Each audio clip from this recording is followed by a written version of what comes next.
Hola, hoy nos metemos de lleno en una obra, una obra colosal de la literatura, nada menos que el Decamerón de Giovanni Boccaccio. Tenemos un artículo bastante completo que nos va a servir un poco de hoja de ruta, ¿vale? La idea es intentar entender por qué esta colección de 100 cuentos, escrita hace casi 7 siglos, casi nada, y en plena peste negra, pues ¿por qué sigue siendo tan importante, tan influyente hoy? ¿Qué tiene? ¿Qué nos cuenta todavía? Venga, vamos a desgranarlo. Es que, claro, hablamos de una obra maestra total de la prosa italiana de la época. Pero es que va mucho más allá. Es un reflejo increíble de la vida, de las costumbres y, sobre todo, yo diría, de la condición humana. Y en un momento, además, de crisis tremenda. Sí. No son solo cuentos para pasar el rato, ¿eh? Es un documento histórico y humano de primer orden. La premisa ya de por sí, la estructura marco, es fascinante. Este grupo, 7 mujeres jóvenes, 3 hombres jóvenes, que huyen de Florencia, que estaba, devastada por la peste, y se van a una villa apartada. Afiésele. Sí, en las colinas. Eso. Y allí, pues para entretenerse y supongo para no volverse locos, deciden contar historias. Durante 2 semanas, pero contando solo 10 días. Exacto. Y se organizan, ¿eh? No es al tuntún. Claro, establecen como unas reglas, ¿no? Sí, cada día eligen a uno del grupo como rey o reina, y esa persona decide el tema general sobre el que van a girar los 10 cuentos de esa jornada. Y los temas, de todo, por lo que veo. El poder de la fortuna, la fuerza de voluntad, historias de amor. Trágicas, felices, de todo tipo. Y luego la inteligencia, las respuestas ingeniosas, los engaños que se hacen unos a otros. Ejemplos de virtud también. Hay una variedad tremenda. Y esa estructura, eso que llamas la córnice, el marco, decías que no es solo para decorar. No, no, que va, es clave. Es lo que le da unidad a los 100 cuentos, que si no serían, pues eso, una colección sin más. Pero así, Boccaccio consigue que los narradores interactúen, comenten las historias, creen lazos, le da coherencia, un significado global. Ajá. Y además mete descripciones de lo que hacen entre medias.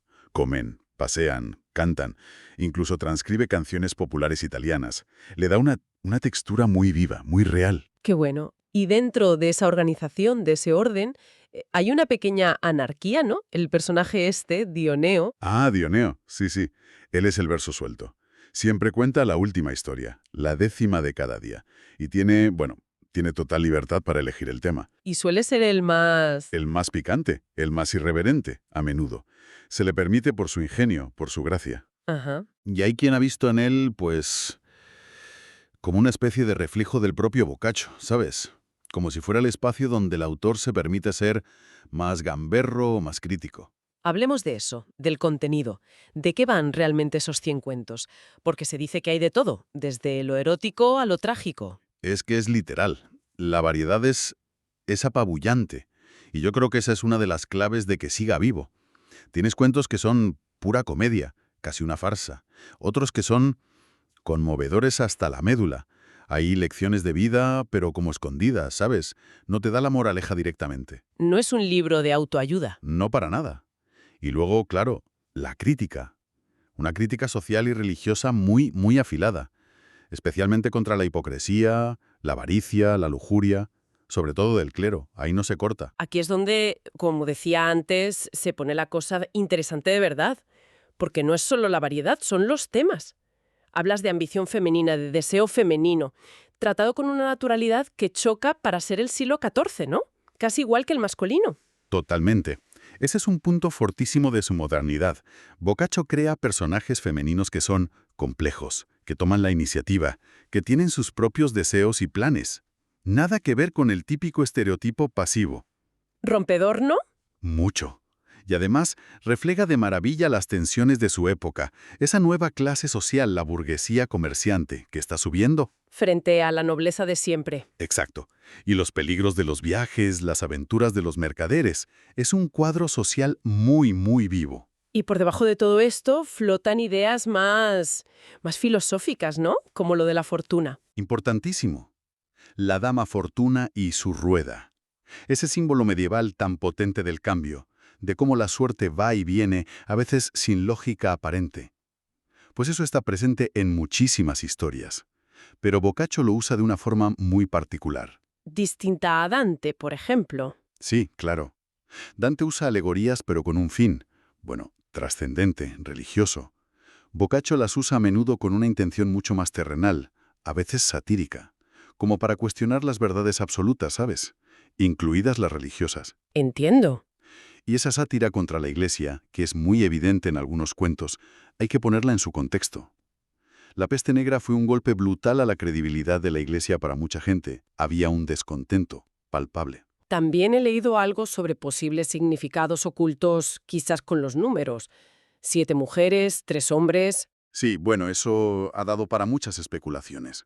Que si las 7 mujeres son las 7 virtudes, las 4 cardinales y las 3 teologales. Y los 3 hombres la división del alma de Platón, razón, espíritu y apetito. Suena complejo. Es intrigante.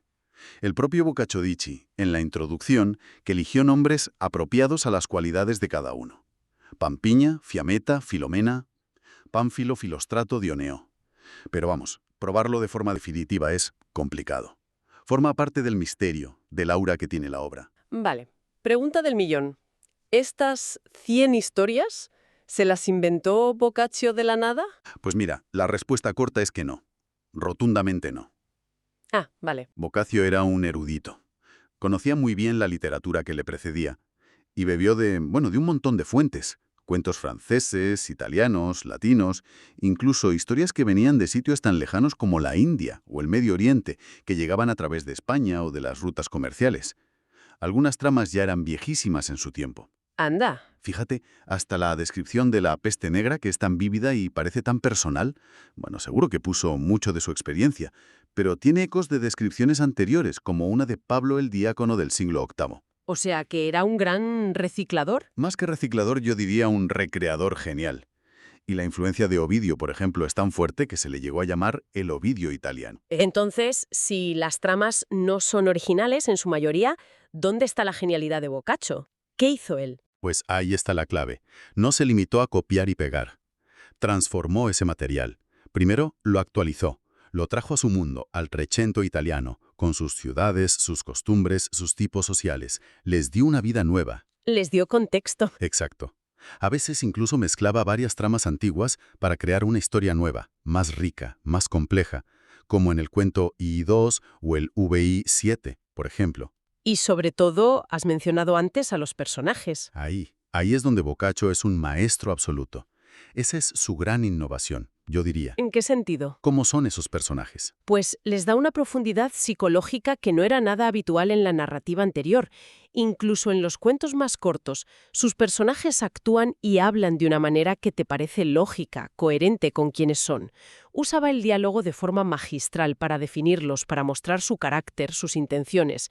Parecen de carne y hueso. ¿Te los crees? Totalmente. Y mezcla personajes históricos reales, el pintor Giotto, el poeta Guido Cavalcanti, el sultán Saladino, reyes como Guillermo II de Sicilia, con otros que aunque sean inventados podrían ser perfectamente vecinos suyos en Florencia, como Madonna Fiordaliso. O sea, que crea un mundo muy verosímil, muy verosímil. Esa sensación de realidad, de estar ante gente creíble, es una de sus grandes aportaciones. Y también a veces cogía un relato que ya existía, bastante simple, y él lo complicaba, le añadía capas de ironía, de doble sentido. Un ejemplo sería el 9-6, ¿no? Que luego comparan con Chaucer. Exacto. Ese es un buen ejemplo de cómo Boccaccio podía enriquecer una trama existente. Claro que tanta libertad, tanta crítica, sobre todo a la Iglesia, y tratar temas como el sexo tan abiertamente, eso tuvo que traerle problemas, ¿no? Pues sí, claro. Era inevitable en esa época. El tono anticlerical tan marcado y la franqueza con la que se tratan algunos temas chocaron frontalmente con la Iglesia católica. El episodio más famoso y más triste es el de la Hoguera de las Vanidades, que organizó Savonarola en Florencia a finales del siglo XV. Ahí quemaron el Decamerón. Se sabe que sí, que entre los libros y objetos considerados pecaminosos que ardieron en la plaza, había ejemplares del Decamerón. ¡Qué barbaridad! Y luego vino la censura oficial, imagino. Efectivamente. Cuando se creó el primer índice de libros prohibidos por el Papa Pablo IV en 1559, el Decamerón fue uno de los primeros en entrar en la lista. Directo. Pero, aún así, la gente lo seguía leyendo. Sí, su popularidad era enorme, imparable. Así que la Iglesia intentó otra táctica: purgarlo, limpiarlo. Hubo una revisión oficial en 1573 con Gregorio XIII que consistió básicamente en Bueno, en cambiar a los curas y monjas problemáticos de los cuentos por personajes laicos.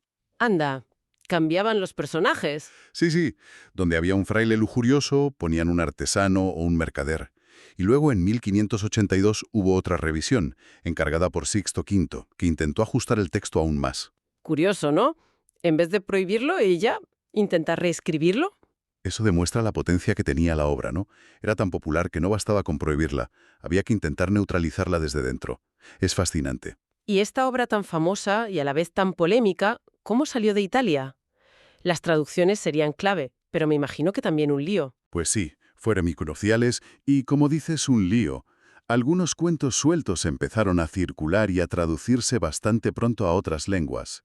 Sabemos que influyeron mucho en autores como Chaucer en Inglaterra, que adaptó varias historias para sus cuentos de Canterbury.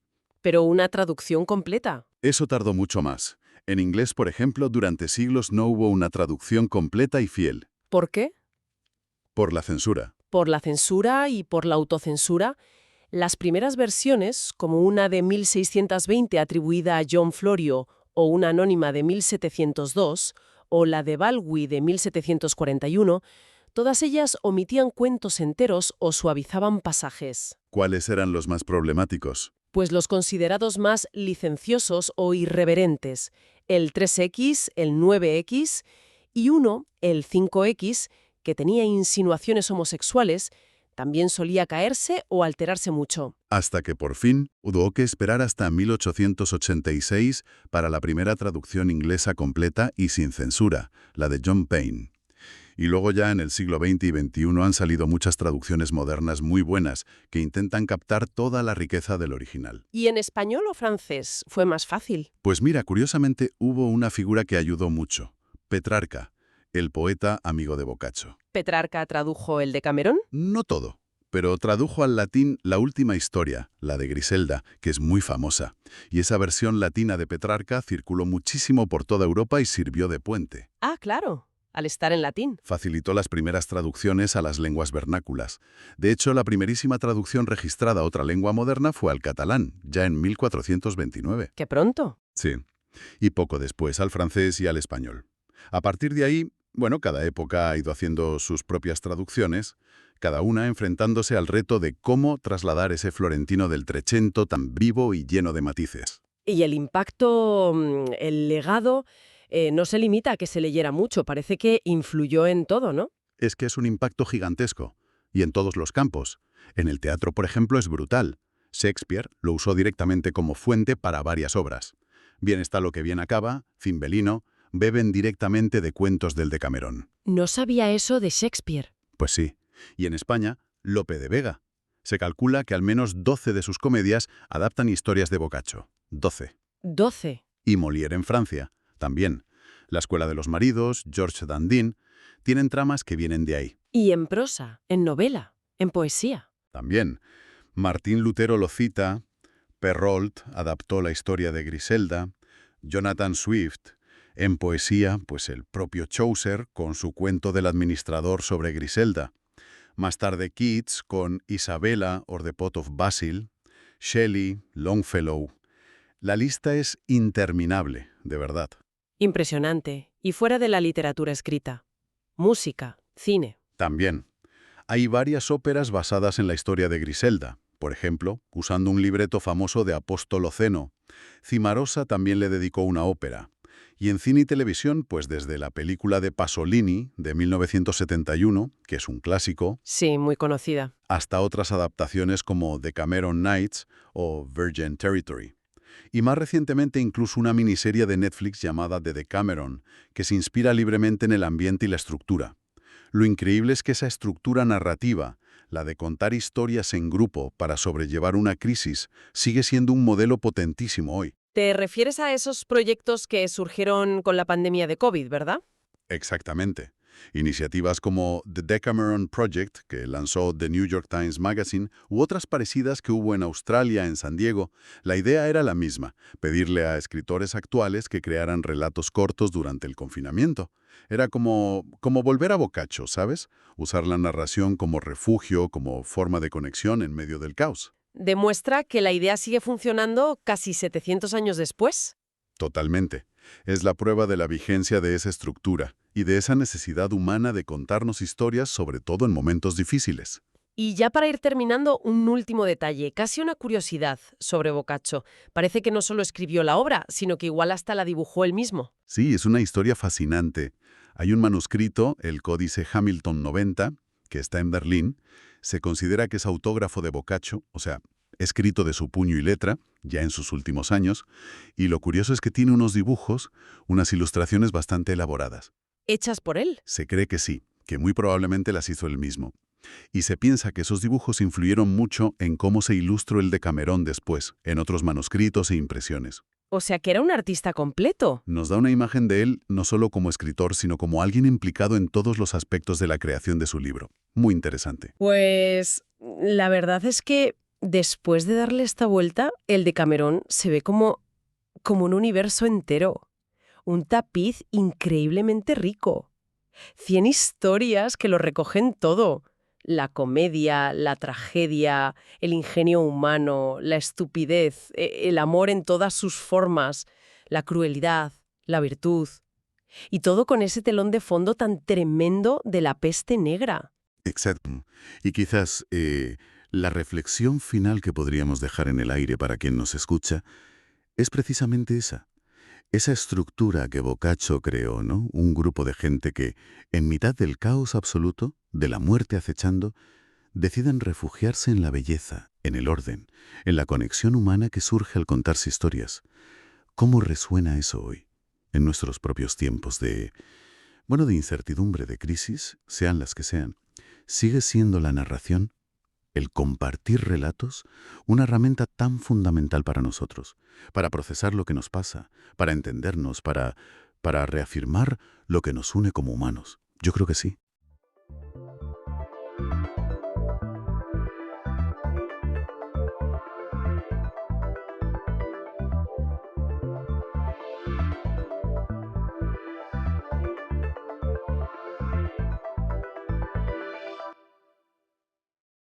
Hola, hoy vamos a meternos de lleno en una idea. Bueno, una teoría de la psicología que igual nos hace darle un par de vueltas a por qué hacemos muchas de las cosas que hacemos.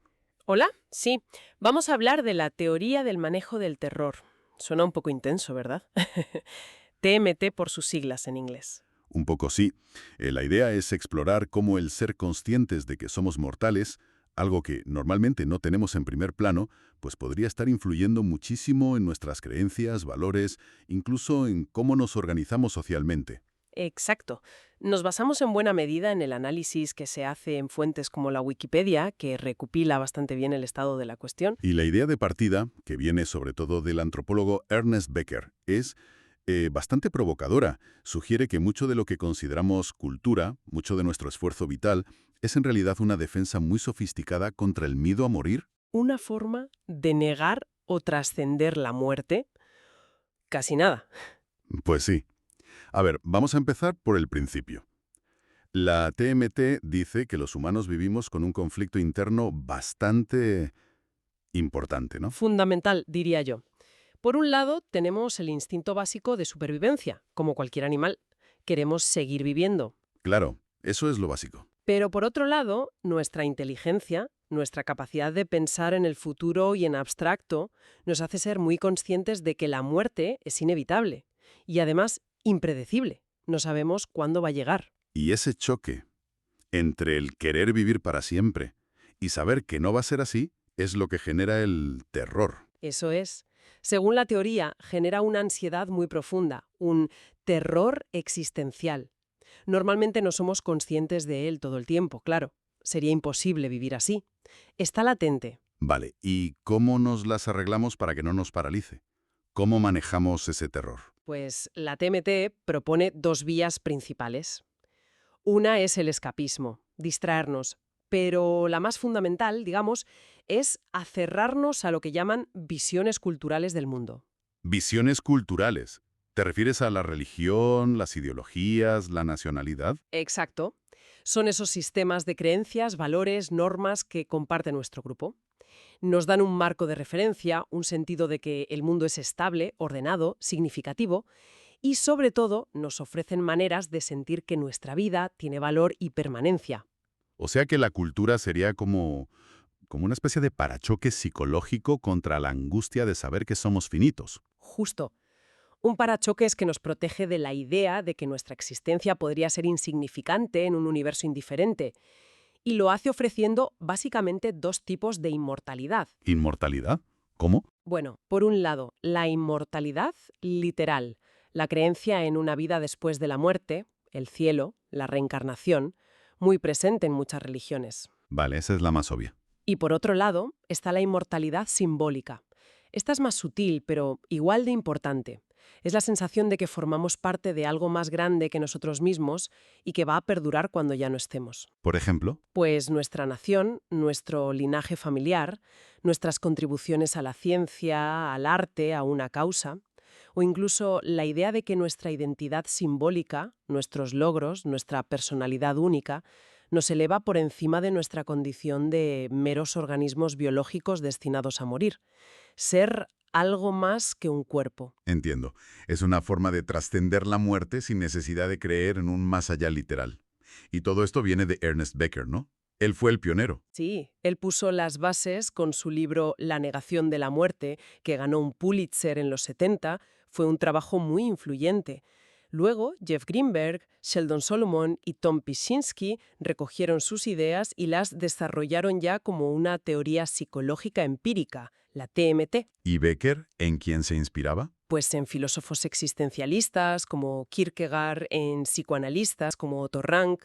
De hecho, él propuso que el motor principal de la conducta humana no era tanto la represión sexual, como decía Freud, sino este miedo fundamental a la aniquilación. Decía que la idea de la muerte nos persigue como a ninguna otra cosa. Exacto. Y aquí entra otro concepto clave de la TMT, la autoestima. Que no es solo sentirse bien y ya está, ¿no? Según esta teoría. No, va más allá.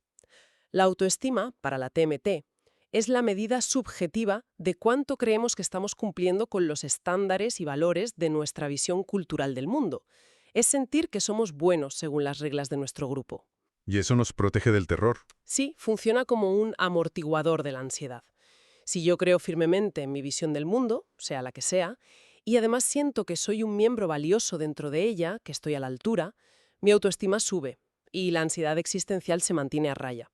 Becker incluso lo llamaba heroísmo cotidiano, ¿no? Como una forma de sentir que tu vida tiene un significado que desafía a la muerte. Eso es. Sentir que tu vida importa, que tiene un valor trascendente dentro de ese sistema cultural. Vale. La teoría es potente, la verdad. Pero claro, esto hay que demostrarlo. ¿Cómo investigan los psicólogos si esto funciona así de verdad? Estrategias principales es la hipótesis de la salience de la mortalidad, o MS, por sus siglas en inglés. Saliencia de la mortalidad. Hacer la muerte saliente, presente en la mente, ¿no? Exacto. La idea es, si recordarnos nuestra propia muerte, hacerla saliente, nos genera ansiedad, deberíamos activar automáticamente esas defensas de las que hablábamos, aferrarnos más a nuestra cultura y buscar autoestima. ¿Y cómo provocan eso en un experimento? ¿Les ponen cerca de un cementerio o...? Sonríe. A veces se ha hecho, sí, pero lo más común es algo más sencillo. A un grupo de participantes les piden que escriban brevemente sobre qué piensan y sienten al imaginar su propia muerte. Uf, qué agradable. Ya. Y a otro grupo, el grupo control, les piden que escriban sobre algo también negativo pero no existencial, como el dolor de ir al dentista o el aburrimiento de ver la tele. Algo que genere malestar pero no toque el tema de la finitud. Vale. ¿Y después? ¿Qué miden? Pues después de un ratito, parece que las defensas más simbólicas necesitan un poco de tiempo para activarse, miden sus actitudes o comportamientos. Por ejemplo, A ver, un ejemplo. uno de los estudios clásicos que mencionabas antes se hizo con jueces. A unos les hicieron pensar en su muerte y a otros en el control. Luego les pidieron que fijaran una fianza para un caso hipotético de prostitución. ¿Y? Los jueces a los que se les había recordado su mortalidad pusieron fianzas muchísimo más altas, significativamente más altas. Ostras. O sea, pensar en la muerte les hizo ser más punitivos con quien se salta las normas morales. Exacto, más defensores de los valores de su visión del mundo. Otro estudio muy famoso, participantes cristianos, después de pensar en su muerte, evaluaban a otro estudiante cristiano mucho más positivamente y a un estudiante judío, que era idéntico en todo lo demás, mucho más negativamente que los del grupo control. Vaya. ¿Refuerza el favoritismo por el propio grupo y el rechazo al diferente? Sí, el sesgo endogrupo-exogrupo se acentúa mucho bajo la saliencia de la mortalidad. Es una de las predicciones más replicadas de la TMT. Esto tiene unas implicaciones sociales tremendas. Y se ve también en áreas como la salud. Sí, y aquí a veces los resultados son muy curiosos, incluso paradójicos. Hay un modelo específico, el Modelo de Salud del Manejo del Terror, TMHM, que investiga esto. ¿Paradójicos en qué sentido? Pues mira, por ejemplo, con el tema del bronceado. Hubo un estudio que encontró algo llamativo. Si a los participantes se les decía que estar moreno era atractivo, reforzando un estándar cultural de belleza, recordarles su mortalidad hacía que aumentara su intención de tomar el sol. Aunque sepan que es malo para la salud. Exacto. Pero si en cambio se les decía que la piel pálida era lo atractivo, entonces recordarles la mortalidad hacía que disminuyera su intención de broncearse. O sea que buscamos la autoestima que nos da seguir la norma cultural, estar moreno o pálido según toque, incluso si eso va contra nuestra salud. Sobre todo cuando pensamos en la muerte. Eso parece sugerir que la necesidad de sentirnos valiosos, según nuestra cultura, puede pesar más que la autopreservación física directa, al menos en algunas circunstancias. Y con el tabaco pasaba algo parecido, ¿no? Has mencionado antes algo. Sí, el estudio de Hansen y colegas de 2010 es muy citado. Sugiere que para la gente cuya autoestima está muy ligada a fumar, porque lo ven como algo guay, rebelde, parte de su identidad, las advertencias sanitarias que mencionan explícitamente la muerte en los paquetes de tabaco podrían ser ¿Inútiles? peor, contraproducentes. Como que contraproducentes. ¿Les anima a fumar más? Podría ser, la lógica es, si fumar me da autoestima y la autoestima me protege del terror a la muerte, cuando me recuerdas la muerte, con la advertencia, mi reacción inconsciente podría ser aferrarme más a aquello que me da autoestima, o sea, valorar más positivamente el acto de fumar. Vaya tela. ¿Es una forma retorcida de reafirmarse ante la amenaza existencial? Exacto. Es decir, me enfrento a esto siendo más yo mismo, aunque ese yo mismo incluya algo perjudicial. Esto indicaría que, a veces, apelar directamente al miedo a la muerte no es la mejor estrategia sanitaria. Entonces, ¿qué se podría hacer? Pues quizá enfocarse en otras fuentes de autoestima o en la presión social, por ejemplo, destacar cómo fumar te puede excluir de ciertos grupos, o al revés, el prestigio social de dejarlo. Estrategias que no activen directamente esa defensa existencial tan particular, sobre todo en jóvenes. Entendido. Hay otra forma de investigar esto, ¿verdad? Algo sobre si los pensamientos de muerte se vuelven más accesibles. Sí, la hipótesis de la accesibilidad del pensamiento sobre la muerte, DTA por sus siglas. Aquí la lógica es un poco la inversa de la saliencia de la mortalidad. A ver, Si usamos la cultura y la autoestima como defensas para mantener a raya los pensamientos sobre la muerte, ¿qué pasará si alguien ataca esas defensas?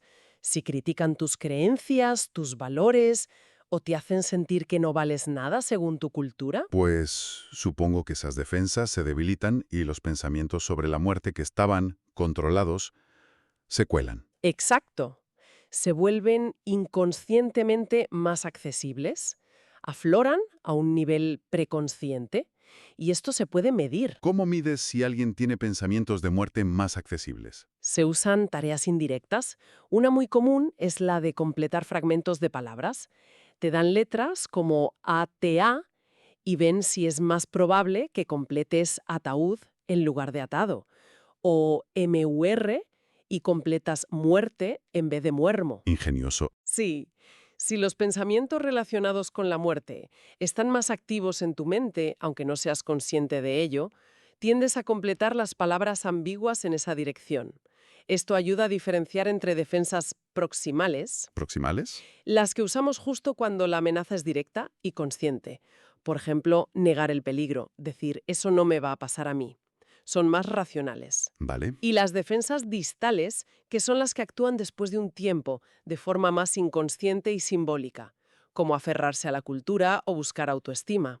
Son estas defensas distales las que al ser atacadas dejarían pasar esos pensamientos de muerte haciéndolos más accesibles. Vale, entiendo la diferencia. Proximal, niego el problema ahora. Distal, me refugio en mi cultura a largo plazo. Pero así. Y volviendo a la salud, esto de pensar en la muerte siempre nos lleva a conductas de riesgo o a evitar pensar en problemas. No necesariamente. Es más complejo. Mira el caso del autoexamen de mamas. Hacerlo puede hacer pensar en la posibilidad de tener cáncer y por tanto en la enfermedad y la muerte. Eso podría ser una barrera, ¿no? Lógico. Podría dar miedo y hacer que lo evites. Pero un estudio de Cooper y colegas vio que si se recordaba la mortalidad antes del autoexamen, pero se presentaba la acción, el autoexamen, como una forma de empoderamiento, de tomar el control sobre la propia salud, entonces las mujeres se sentían más motivadas y positivas hacia hacerlo. O sea que depende de cómo se enmarque la acción. Si se ve como una forma de reforzar la autoestima o el control frente a la amenaza, puede ser positivo. Exacto. No es un simple miedo igual a parálisis. Depende del significado que le demos a la conducta en relación con la amenaza existencial. Incluso se ha hablado del efecto cumpleaños, ¿El qué?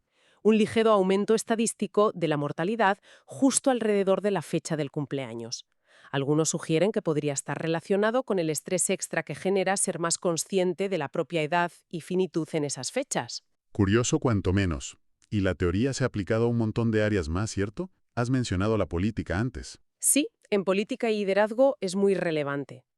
La TMT sugiere que en momentos de crisis, de incertidumbre, cuando la idea de la mortalidad está más presente en el ambiente, como tras un atentado, una pandemia, una crisis económica, ¿Qué pasa? pues que la gente tiende a preferir líderes que parecen fuertes, carismáticos, decididos, líderes que ofrecen una visión clara, un nosotros fuerte frente a un ellos amenazante, y que prometen seguridad y orden. El ejemplo que se suele poner es el de George W. Bush después del 11S, ¿no? Su popularidad se disparó. Exacto. Y no es solo una observación. Hay estudios experimentales, como uno de Cohen y colaboradores, que lo confirman. Hicieron pensar a los participantes en su muerte y luego les presentaron perfiles de líderes. Preferían significativamente más al líder descrito como carismático y directivo. Buscamos un capitán fuerte cuando sentimos que el barco se hunde, o que podría hundirse. Y la religión, claro, parece que encaja como un guante en esta teoría. Totalmente. Para la TMT, la religión es una de las respuestas culturales más directas y eficaces para manejar el terror a la muerte. Ofrece sistemas de significado muy elaborados, normas claras para obtener valor y autoestima, ser un buen creyente, y, lo más importante en muchos casos, la promesa explícita de inmortalidad literal. Y los estudios lo apoyan, entiendo. Sí, de forma bastante consistente. Las personas muy religiosas o con una fuerte creencia en la vida después de la muerte tienden a mostrar menos reacciones defensivas típicas de la TMT, como el sesgo endogrupal o la hostilidad hacia otras visiones del mundo, cuando se les recuerda su mortalidad. Ya tienen una respuesta. Y el revés, pensar en la muerte puede hacer que la gente se vuelva más religiosa. También se ha visto eso. Recordar la mortalidad puede fortalecer las creencias religiosas existentes e incluso aumentar la creencia en Dios o en fuerzas sobrenaturales a un nivel implícito, o sea, no consciente, incluso en personas que se declaran ateas o agnósticas. Fascinante. ¿Y llega a tocar la salud mental? ¿Se relaciona con trastornos específicos? Hay una línea de investigación que sugiere que sí. Que la ansiedad ante la muerte, mal gestionada, podría ser un factor subyacente o que contribuye a la severidad de algunos trastornos. ¿Cómo cuáles? Se ha relacionado experimentalmente la saliencia de la mortalidad con un aumento, por ejemplo, de conductas compulsivas de limpieza, relevante para el trastorno obsesivo-compulsivo, o con mayor evitación en fobias específicas o en la ansiedad social, también con síntomas de pánico. ¿Y cuál sería el mecanismo? La idea es que estos síntomas podrían ser en parte intentos disfuncionales de controlar un mundo que parece amenazante y caótico, o de purificarse o de evitar situaciones que de alguna manera nos recuerdan nuestra vulnerabilidad y mortalidad. Son como defensas culturales que han fallado o se han vuelto extremas. Entiendo. Es como si el miedo base a la muerte se canalizara de formas patológicas cuando las defensas normales no son suficientes. Esa es una de las hipótesis que se exploran, sí. Bueno, el cuadro que pinta la TMT es bastante impactante. El miedo a la muerte como una especie de motor oculto detrás de casi todo. Pero, claro, una teoría tan ambiciosa seguro que tiene sus críticos, ¿no? No todo el mundo estará de acuerdo. Por supuesto. Y es fundamental tener en cuenta las críticas. Una de las primeras es desde la biología evolutiva. Tiene sentido que la evolución nos haya dado un mecanismo psicológico para suprimir el miedo. El miedo es útil, nos alerta del peligro. Claro, si ves un león, más te vale tener miedo y salir corriendo, no ponerte a pensar en tu cultura. Exacto. Los defensores de la TMT responden que no se suprime el miedo inmediato a una amenaza física real, sino esa ansiedad más abstracta, difusa y potencialmente paralizante sobre la finitud. Y que las defensas culturales, aferrarse al grupo o buscar significado, podrían ser un subproducto de nuestra inteligencia avanzada, que nos permite ser conscientes de la muerte. Vale, y hay explicaciones alternativas para los resultados de los experimentos. Que no sea necesariamente el miedo a la muerte lo que causa esos efectos. Sí, las hay. Algunos psicólogos argumentan que muchos de los resultados se explican mejor por lo que llaman psicología de coaliciones. La idea es que ante cualquier tipo de amenaza o incertidumbre, no solo la muerte, los humanos tendemos instintivamente a cerrar filas con nuestro grupo, la coalición, y a rechazar a los grupos externos. Es una cuestión de seguridad grupal básica. O sea que el efecto de reforzar al endogrupo no sería específico del miedo a la muerte, sino una respuesta más general al peligro. Esa es una de las críticas. Otras que quizás lo que realmente nos angustia no es la muerte en sí misma, sino la incertidumbre radical que representa, la pérdida de control, lo desconocido. Y mencionaste antes otro modelo, el de mantenimiento del significado. Sí, el modelo de mantenimiento del significado, de Steve Heine y otros, es una teoría alternativa importante. Propone que la necesidad humana más fundamental no es manejar el terror a la muerte, sino mantener un sentido global de significado, coherencia y propósito en nuestras vidas. ¿Y la muerte que Vapor juega ahí? Sería solo una de las muchas cosas que pueden amenazar ese sentido de significado. Otras podrían ser experiencias absurdas, la falta de control, las contradicciones lógicas.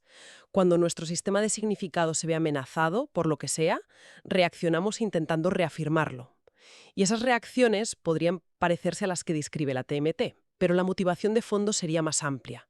Buscar significado, no solo evitar el terror a la muerte. Entiendo. Es una perspectiva diferente sobre la motivación última. Y como siempre en psicología, ¿qué tal se replican estos estudios? ¿Son sólidos? Ha habido debate sobre esto, sí. Como en muchas áreas de la psicología social. Hubo un proyecto de replicación a gran escala llamado ManyLabs 4 que intentó replicar un efecto clásico de la TMT, el de defender más la propia visión del mundo tras pensar en la muerte, en muchos laboratorios distintos, y no encontraron el efecto de forma consistente. Vaya. ¿Y eso invalida la teoría? Bueno, los defensores de la TMT respondieron argumentando que había problemas en cómo se hizo esa replicación, que quizá no se tuvieron en cuenta ciertos matices importantes, como el tiempo que pasa entre el recordatorio de la muerte y la medición. Recordemos lo de las defensas proximales y distales.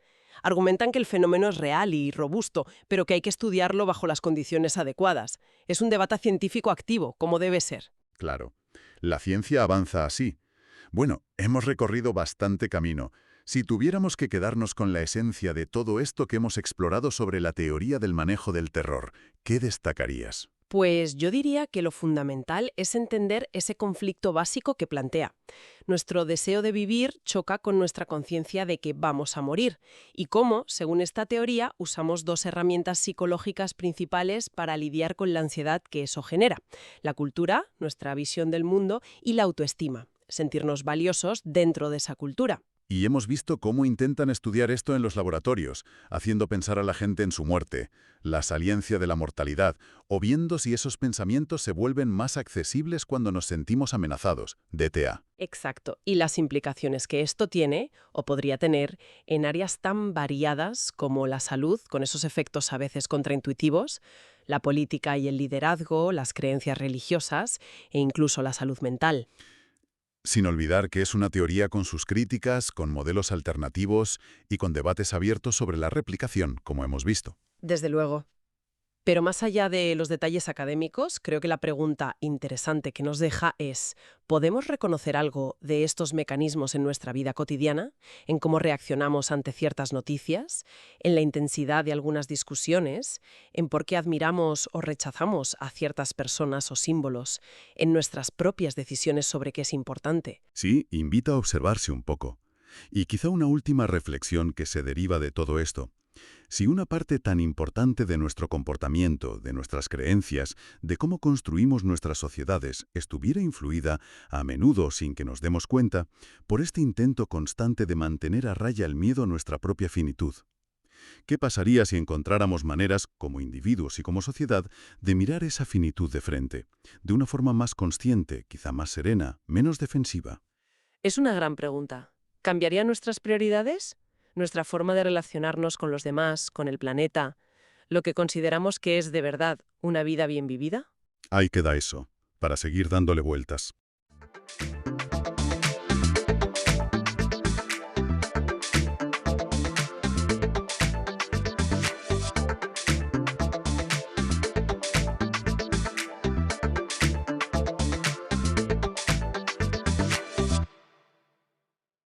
Hola, hoy nos vamos a sumergir en una historia que la verdad es fascinante y a menudo se pasa por alto. Es la historia de esas ideas científicas que intentaron explicar la evolución por caminos, bueno, distintos al de la selección natural de Darwin y Wallace. Y un punto clave, desde ya, todas estas teorías aceptan que la evolución es un hecho, que la vida cambia, que compartimos ancestros.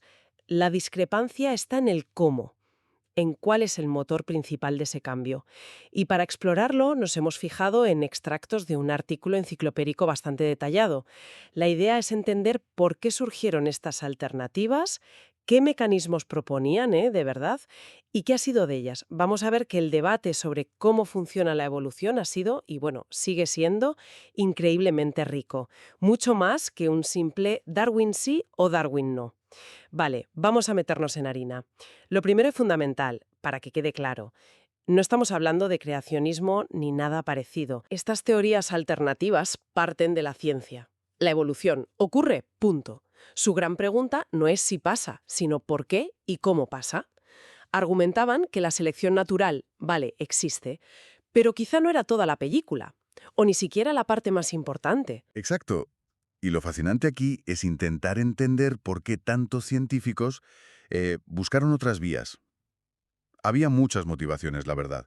Para algunos naturalistas, la idea darwiniana pura, esa lucha constante, la muerte, la competencia como motor, les resultaba, digamos, poco edificante o moralmente insatisfactoria.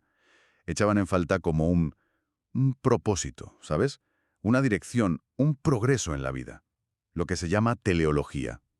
Otros tenían objeciones que, aunque a veces tenían una raíz religiosa, las planteaban en términos científicos. Sentían que la evolución debía ser algo más ordenado, quizá inherentemente progresivo. Es la idea de la ortogénesis, ese impulso interno hacia formas más complejas o mejores.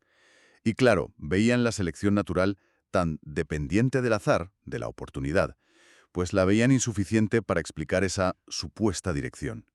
Y luego estaban los que simplemente observaban patrones en la naturaleza, simetrías, tendencias en los fósiles, cosas que les costaba encajar solo con la adaptación del momento. Y por supuesto, las objeciones científicas de la época, que eran serias. Una muy importante era el tiempo. Físicos como Lord Kelvin calculaban que la Tierra era mucho más joven de lo que sabemos hoy. Demasiado joven, pensaban muchos, para que la selección natural, tan lenta, hubiera creado toda la diversidad que vemos. Otra era la herencia. Antes de Mendel, dominaba la idea de la herencia mezclada, como si las características de los padres se diluyeran. Un ingeniero, Fleming Jenkin, le planteó a Darwin un problema lógico que era demoledor. Cualquier variación nueva, por ventajosa que fuera, se diluiría generación tras generación. La selección no podría agarrarla. Y además, a finales del XIX, principios del XX, pues surge una nueva generación de biólogos más de laboratorio. Gente que trabajaba con la genética que empezaba a nacer, como Hugo de Vries o al principio Thomas Hunt Morgan.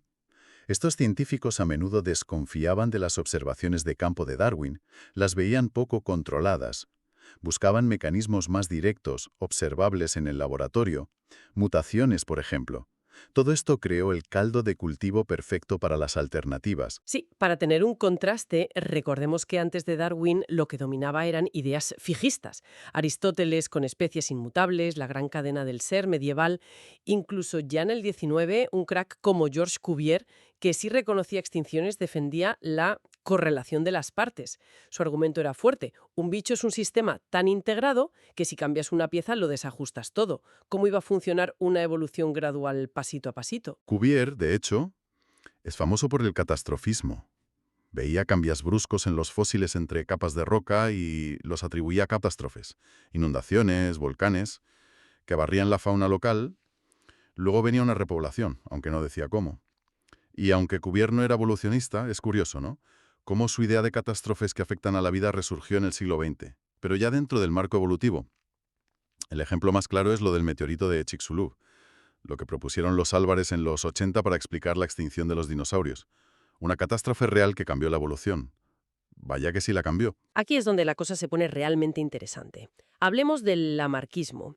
La idea que todos tenemos en mente es la de heredar los caracteres adquiridos, ¿no? Que si usas mucho algo o lo dejas de usar, como el cuello de la jirafa que se estira, eso pasa a los hijos.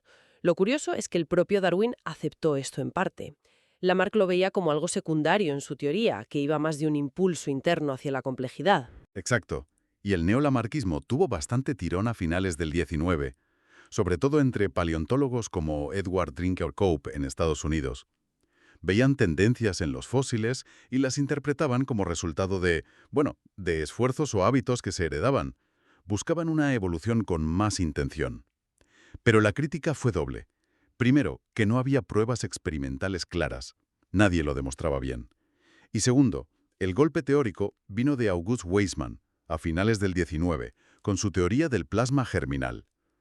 Weismann dijo, hay una separación total entre las células del cuerpo, el soma, y las reproductoras, las germinales.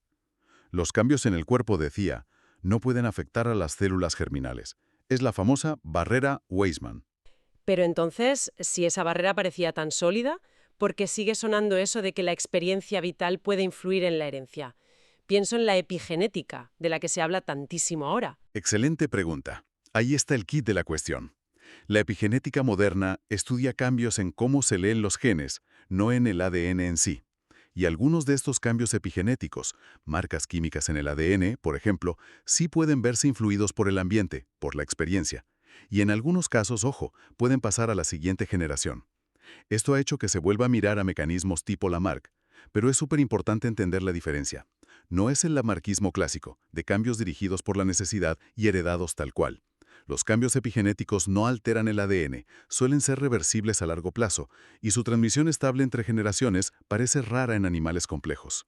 Es un área de investigación muy activa, eso sí. No tumba la barrera Weismann, pero la matiza mucho. Entendido. Dado. Salimos del lamarquismo y vamos a otra gran alternativa, la ortogénesis. Si lo pillo bien, es la idea de que la evolución no va a lo loco, como un árbol que se ramifica al azar, sino que sigue como líneas rectas, como si hubiera un impulso interno que la lleva en una dirección concreta, hacia una meta o un progreso. Justo eso. La ortogénesis, o progresionismo, dice que hay una tendencia inherente en la vida a evolucionar de forma unilineal. Tuvo muchas variantes, algunas muy místicas como la de Teilhard de Chardin y su punto omega, otras en apariencia más biológicas como la del alemán Theodor Eimer. Creía en leyes internas de crecimiento que dictaban la evolución. A veces lo mezclaba con lamarquismo. Fue muy popular entre paleontólogos como Henry Fairfield Osborn. Veían secuencias de fósiles que parecían ir en una sola dirección durante millones de años. El ejemplo típico son los cuernos de los titanoteres, unos mamíferos extintos. Parecían hacerse más y más grandes de forma constante. ¿Y decían que esa dirección era siempre para mejor, adaptativa? No necesariamente. Y eso es lo interesante. Algunos defensores de la ortogénesis llegaron a decir que esas tendencias internas podían seguir incluso si dejaban de ser útiles, o hasta si se volvían perjudiciales. Se llegó a especular si las astas gigantes del ciervo irlandés fueron un ejemplo de tendencia ortogénetica desbocada que ayudó a extinguirlo. Claro, luego la síntesis moderna, con la genética de poblaciones y la selección, dio explicaciones más sencillas para muchas de esas tendencias. Selección direccional, alometría. La idea de un impulso interno misterioso se descartó. Sin embargo, y aquí viene otro eco moderno, la idea de que la evolución puede tener ciertas direcciones preferentes no ha muerto del todo. Hoy se habla de sesgo mutacional. Si las mutaciones no son del todo aleatorias, ¿en qué dirección van? O de restricciones del desarrollo, cómo la forma en que se construye un organismo ya te canaliza o limita los caminos posibles. No es ortogénesis vitalista, claro, pero sí reconoce que la variación sobre la que actúa la selección no es una pizarra en blanco totalmente aleatoria. Vale. Hemos visto alternativas más bien gradualistas, como lamarquismo y ortogénesis. Pero, ¿y los cambios rápidos? Darwin insistía mucho en el gradualismo, pero hubo quien pensara en saltos evolutivos. Totalmente. Ahí entra el saltacionismo y, más en concreto a principios del siglo XX, el mutacionismo. La idea era que las nuevas especies no surgían por acumulación lenta de pequeños cambios, sino de golpe, mediante grandes mutaciones. Esto gustó mucho a los primeros genetistas. Parecía encajar mejor con sus observaciones de cambios discretos y además resolvía el problema de la edad de la Tierra y la lentitud de la selección. El botánico Hugo de Vries fue un gran defensor. Creyó haber visto surgir especies nuevas de la noche a la mañana en sus plantas, las Oenathera. ¿Y eso se confirmó? ¿De verdad salían especies nuevas por una sola mutación gigante? Pues no exactamente así. Resultó que los cambios tan bestias que de Vries vio en sus plantas se debían sobre todo a la poliploidía, o sea, a que se duplicaban juegos enteros de cromosomas, que es un mecanismo real y rápido de especiación en plantas, pero no una mutación puntual gigante. Y fue Thomas Hunt Morgan, que al principio simpatizara con el mutacionismo, quien con sus experimentos clave en la mosca de la fruta, la drosófila, cambió todo. Morgan demostró que la mayoría de las mutaciones eran pequeñas, seguían las leyes de Mendel, y que justo proporcionaban esa variación gradual que la selección natural necesitaba para actuar eficazmente. Esto fue un pilar básico para la síntesis moderna, la que reconcilió genética y darwinismo. Eso sí, hoy aceptamos que la evolución puede dar saltos, pero mediante mecanismos concretos que no son el gradualismo clásico, la podiploidía en plantas, duplicaciones de genes o de genomas enteros, la transferencia horizontal de genes, que es clave en bacterias, o el efecto de los genes saltarines, los elementos transponibles. O sea que el saltacionismo no es que desapareciera, sino que se integró entendiendo sus mecanismos específicos. Y nos queda otra corriente importante, quizá un poco más filosófica, pero con base biológica, el estructuralismo. Si el darwinismo se centra en la función, en la adaptación, el estructuralismo pone el foco en la forma. Exactamente. El estructuralismo biológico es variado, pero la idea que les une es que la forma de los organismos no se explica solo por selección natural para una función. Argumentan que las leyes físicas, los principios de autoorganización de la materia y, sobre todo, las reglas y límites del propio desarrollo embrionario, lo que hoy llamamos evo-devo, juegan un papel clave. Determinan qué formas son posibles antes de que la selección actúe. Es como decir que con ladrillos no puedes construir cualquier cosa. La naturaleza de los ladrillos y la física te restringen las estructuras posibles. Hay precursores como Etienne Geoffroy Saint-Hilaire, contemporáneo de Cuvier, con su idea de la compensación de partes. Más tarde, Darcy Thompson, en su libro Sobre el crecimiento y la forma, usó matemáticas para mostrar cómo muchas formas animales podían salir unas de otras por transformaciones geométricas. Sugería un fuerte papel de las leyes físicas. Y más recientemente, pues figuras como Stephen Jay Gould y Richard Lewontin con lo de los spandrels, o enjutas. Características que son como subproductos arquitectónicos inevitables, no adaptaciones directas. O Stuart Kauffman con sus ideas sobre autoorganización. Todos apuntan a que la estructura y las reglas internas importan tanto como la selección externa. ¿Descubrimiento de formas que ya eran físicamente posibles o incluso probables? Esa es la gran pregunta. Y sigue el debate, intenso además.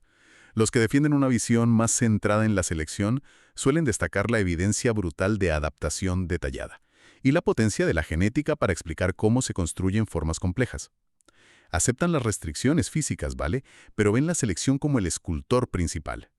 Los estructuralistas y la evo-devo argumentan que el escultor solo puede trabajar con ciertos tipos de piedra y ciertas herramientas, y que eso influye muchísimo en la escultura final. Es fascinante ver cómo algunos intentaban combinar varias de estas ideas. Mencionaste antes a Edward Drinker Cope. Parece que su visión era una mezcla de todo un poco. Cope es un caso perfecto de la efervescencia de la época. Un paleontólogo brillante, al principio antidarwinista. Luego aceptó la evolución pero rechazó la selección. Y su teoría personal era un cóctel increíble. Metía recapitulación embrionaria, metía ortogénesis, creía en direcciones fijas en los fósiles, lamarquismo, el uso y desuso como motor, evolución teísta, un plan divino guiando, e incluso vitalismo. Proponía una fuerza vital de crecimiento que llamó Pathmism. Nos muestra lo complejo que era el panorama intelectual, científicos intentando dar sentido a la vida con las herramientas y las creencias que tenían. Menudo lío. Entonces, ¿qué pasó con todo este abanico de alternativas? Mencionaste el eclipse del darwinismo a principios del siglo XX. Sí, hubo un periodo, digamos, entre 1890 y 1930 más o menos, donde la selección natural perdió mucho fuelle entre los biólogos.